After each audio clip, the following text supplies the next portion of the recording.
Regardez-moi ce beau décor derrière moi là, j'espère que vous le voyez. Bon, là du coup, je me dépêche parce que j'ai une interview avec un prénommé Romain. Romain qui travaille chez Eurozoom. Eurozoom, c'est la boîte de distribution derrière Appleseed, derrière Your Name, derrière Psychonautas, des gens dont j'apprécie énormément le boulot. Donc voilà, je les remercie très chaudement de m'accorder cette petite interview. Je remercie Romain, on le retrouve tout de suite.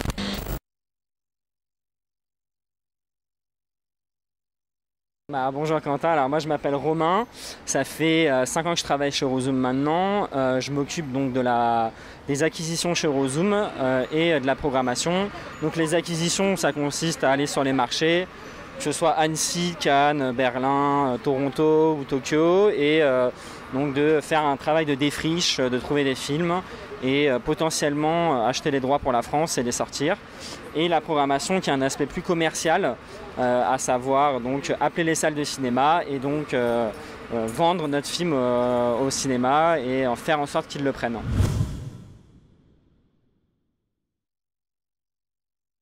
Alors, quels critères? On va dire, on va parler. Alors, c'est vrai que quand on regarde un film, on va plus le regarder d'un œil professionnel, à savoir donc s'il a un potentiel pour la salle, s'il a un potentiel pour le public, savoir s'il est sortable en France. Et après, on a une éditoriale quand même assez engagée. Eurozoom, on sort entre 8 et 10 films par an. On fait généralement 2 ou 3 animes dans l'année. Et on fait aussi pas mal de fiction. Donc ça va aussi du documentaire. Cette année, on a sorti un documentaire sur les femmes kurdes qui combattent Daesh. On a aussi 2 autres documentaires qui arrivent en fin d'année sur un land artiste. Donc voilà, c'est très varié, mais on est plutôt un cinéma citoyen, on va dire.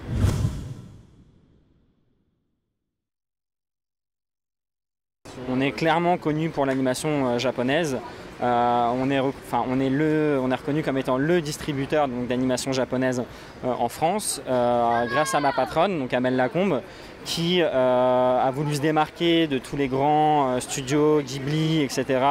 Il y a une quinzaine d'années et qui donc s'est penché dessus. Et maintenant, 15 ans après un gros travail de défriche, on voit que ça paye. Donc les salles de cinéma commencent à être de plus en plus attentif justement à ce qu'on fait notamment sur l'animation, et ça depuis 2005 avec Appleseed. Voilà.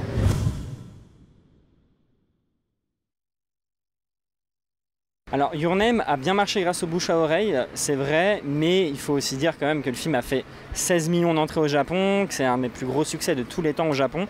Donc on partait quand même avec une bonne base, et c'est vrai que c'est un marché de niche assez développé en France quand même, l'animation japonaise. Il y a une grosse fanbase en France. On peut le voir récemment avec nos dernières sorties comme Sword Art Online. On va dire les franchises un peu plus grosses, un peu plus importantes. Sword Art Online, One Piece Z, Naruto. Donc quand même, voilà, c'est des films où tu n'as pas forcément besoin de faire énormément de promos. Après, sur Your Name, c'est un cas particulier parce que c'est vraiment la première œuvre du réalisateur qui est sorti en salle de cinéma. Makoto Shinkai, c'était quand même, il a une grosse base fan en France, mais c'était quand même assez de niche dans le sens où ça ne sortait qu'en DVD. Et Your Name, donc c'est passé par des colonnes Maurice à Paris et en province, beaucoup d'affichage dans le métro.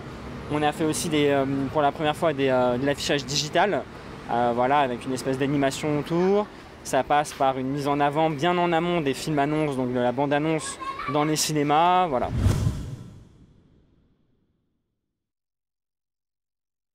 Alors Belladonna, ça a été, on l'a trouvé un peu par hasard, très sincèrement, à Cannes, il y a 1 an maintenant, un peu plus d'1 an, ouais, et on l'a trouvé vraiment par hasard, et on a vu qu'il y avait une réédition en 4K dessus, donc nous tout de suite ce film nous a plu, c'est un film pour adultes, on va pas se mentir.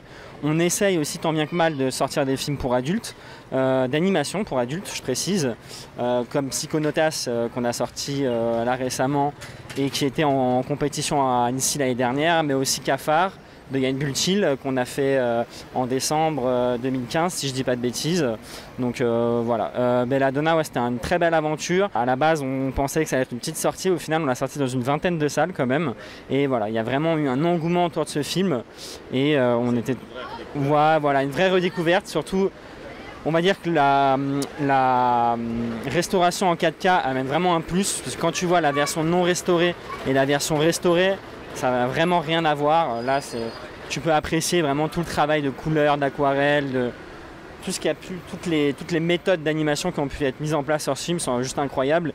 Et on était très contents de faire ce film. D'ailleurs, on a fait par la suite un coffret collector dessus qui nous a fait pas mal de nuits blanches pour faire, mais on est plutôt content parce que on a fait 2000 exemplaires et les 2000 exemplaires sont partis en moins d'un mois. D'ailleurs, vous pouvez la trouver sur eBay à des prix indécents, mais on est très content. On a fait une autre version, plus accessible, juste avec le film et la bande originale. À savoir que la bande originale, c'était la première fois qu'elle était éditée en France. Elle n'avait jamais été éditée en France, donc là c'était un plus. Et je peux te dire aussi que bientôt, il va y avoir un bouquin sur Belladonna, un gros bouquin de 200 pages qu'on est en train de faire avec le DVD dedans.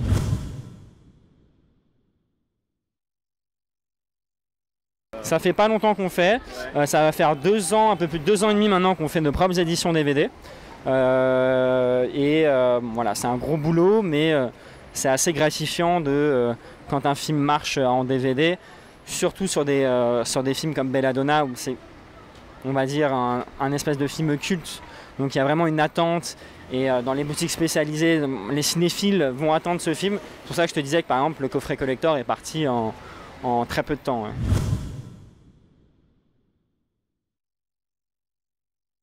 Bah oui et non, c'est-à-dire que bon, on va pas se comparer aux États-Unis, mais on a quand même fait pas mal de progrès là-dessus. Il faut savoir qu'avant, je te parle de ça peut-être il y a 10 ans, avant c'était 9 mois entre la sortie salle et la sortie vidéo. Maintenant on en est à 4, donc ça a quand même un gap qui s'est assez réduit. On n'est pas encore arrivé au stade des États-Unis où même parfois 2 semaines après tu peux avoir le film en VOD si tu payes un ticket $100 ou des trucs comme ça. Mais après, si tu veux venir sur le terrain de Netflix, des choses comme ça, effectivement, c'est un peu particulier, mais c'est en progrès. Ça avance doucement mais sûrement. Et après, le majeur problème en France reste quand même là, le piratage, on va pas se mentir, où il faut quand même qu'on essaye de faire en sorte que les films soient mieux protégés. Et c'est vrai qu'aux États-Unis, ils ont quasiment éradiqué ce phénomène. Mais en France, c'est terrible, quoi. C'est terrible pour les distributeurs indépendants, mais aussi pour tous les autres distributeurs. C'est-à-dire que si un film sort en septembre au Japon, si tu ne le sors pas dans le mois ou dans les 2 mois à venir, généralement, tu peux très facilement après le retrouver sur Internet, quoi.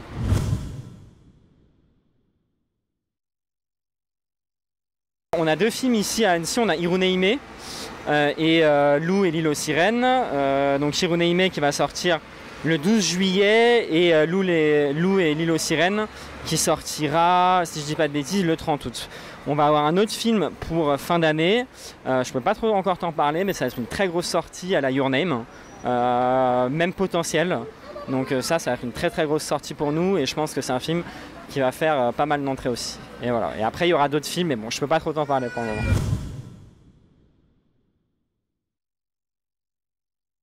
Bah, merci à toi et puis à bientôt. Ta boîte lumineuse suffira à l'éclairage. C'est vrai. Donc VR, 2e session. Avec Vaïcha l'aveugle, comme tu dirais. Vaïcha l'aveugle. L'aveugle. Et bah tu dis comment? L'aveugle. L'aveugle. L'aveugle. L'aveugle. L'aveugle. L'aveugle. L'aveugle. Bah c'est lyonnais. Par rapport au clip d'hier, pour moi, il y a une vraie réflexion de mise en scène derrière le fait d'utiliser l'outil VR. Ouais. Et moi, c'est ce qui m'avait frustré dans le clip d'hier, où c'était joli, mais c'était pas... il n'y avait pas de message derrière le fait d'avoir utilisé la VR. Là, tu es vraiment à la place du personnage et tu vois le monde comme elle, avec l'obligation de cligner. Isolé, quoi. Oui, mais parce qu'à la base, c'était. En fait, à la base, le court-métrage, c'est juste splitté sur l'écran, quoi. Ouais. Donc, ils ont juste rajouté ça en plus. Mais je trouve que c'est quand même pas mal, quoi. Enfin, l'outil, c'est intéressant, moi, je trouve. Ah ouais, c'est vrai. Voilà. C'est pas transcendant, mais c'est intéressant. C'est intéressant. Bon, du coup, cet après-midi, j'ai vu Animal Crackers. C'était pas fou, hein, vraiment pas. L'histoire, c'est des gens de cirque, qui, pour faire leur numéro de cirque, trouvent des crackers magiques qui, quand ils les mangent, se transforment en animal. Parce que, pas le crackers, la personne, parce que le cracker, c'est des pouvoirs magiques. Bon, très sincèrement, j'ai dormi 20 bonnes minutes, 20-30 bonnes minutes. C'est pas fou, c'est très enfantin, c'est pas fou du tout. Et pourtant il y a un gros casting de voix, mais ça m'a surpris au générique. Mais voilà, c'est clairement pas fou.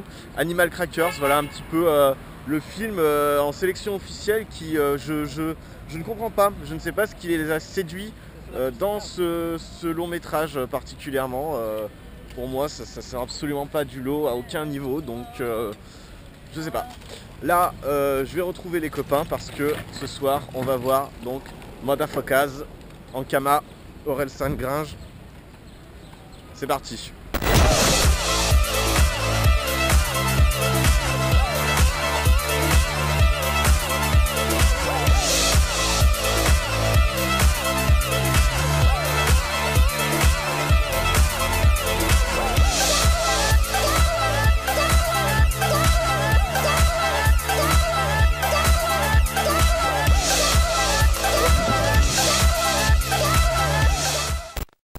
Bon, donc du coup on se retrouve pour parler de Mutafukaz.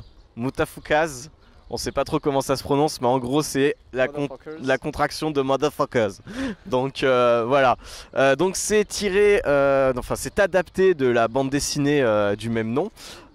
C'est produit par Ankama et c'est avec Orelsan et Gringe pour les voix des deux personnages principaux, et Toxic Avengers a signé la musique, très bonne musique au demeurant. Alors moi je suis sorti du film avec une impression de c'était pas mal, et puis le lendemain je me suis dit que quand même c'était plutôt vachement bien par rapport à l'ensemble des productions d'animation françaises qu'on peut avoir en ce moment.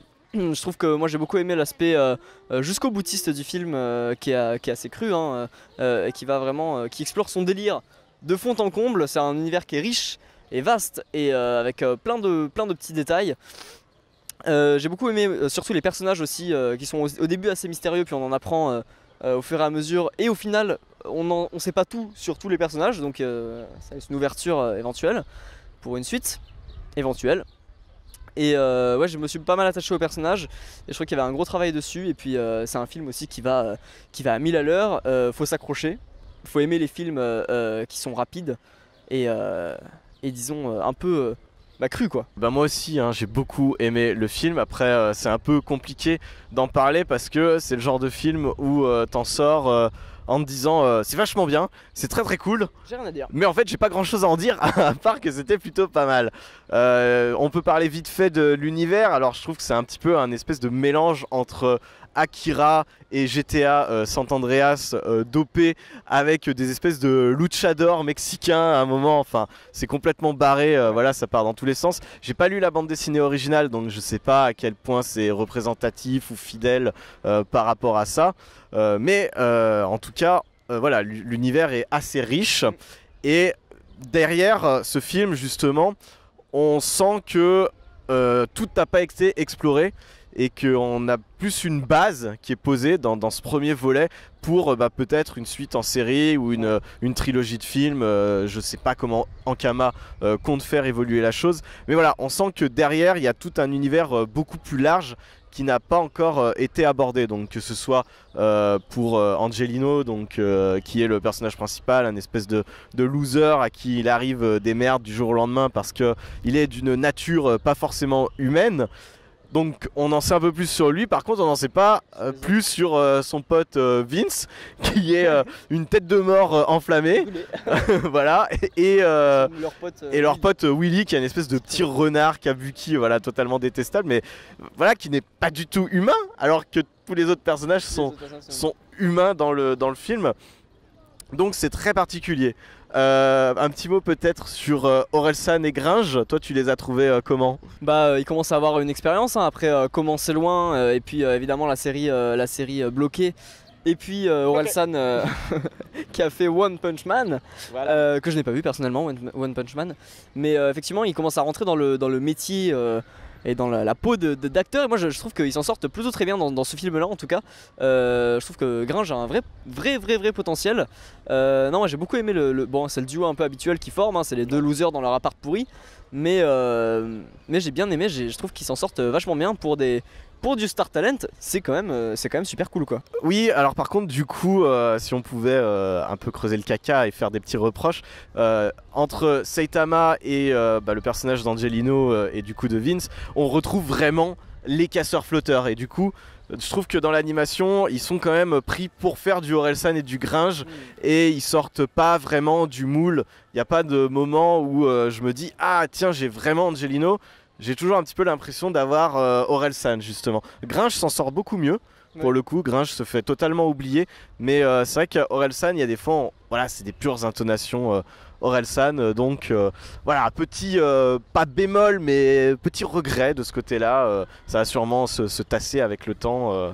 Et il va réussir à développer autre chose quoi. On voit que du coup le métier de doubleur est un métier à part entière total et qu'il faut de l'expérience là-dedans. Bah c'est vrai que c'est un peu ce que je me disais depuis même dans Commencer loin, c'est ce qu'on se disait, c'est qu'Orelsan était très bien et que Gringe avait un vrai potentiel. Donc après il faut voir si ça continue dans ce sens là. Mais après on parle d'Orelsan et Gringe, mais c'est vrai que tout le casting vocal est juste terrible hein. Il y a des grosses voix mais partout. Et c'est vrai, il y a un super casting vocal. Il y a le doubleur de Stallone, il y a il y a Daniel Beretta, oui. Il y a du gros casting, ouais. Donc allez le voir si... Bah non, il n'y a pas de distributeur pour l'instant. Donc on ne sait pas quand il sort, on vous tiendra au courant sur les réseaux sociaux. Mais pour l'instant, on ne sait pas. Et on espère qu'il va trouver distributeur après ce festival. Ouais, voilà, en tout cas, grosse claque. Donc oui, dès que ça sort, on vous tient au courant. Et puis, comme je disais au début, il y a une super musique de Toxic Avengers. Et qui va vraiment dans le film, donc c'est très cool, ça fait plaisir. Voilà les petits loups, alors j'espère que cette deuxième vidéo vous aura plu. Pour la prochaine, on va parler de Cars 3. Alors une dernière fois, j'aimerais remercier Eurozoom et plus particulièrement Romain hein, qui m'a accordé cette interview, c'était vraiment sympa de sa part.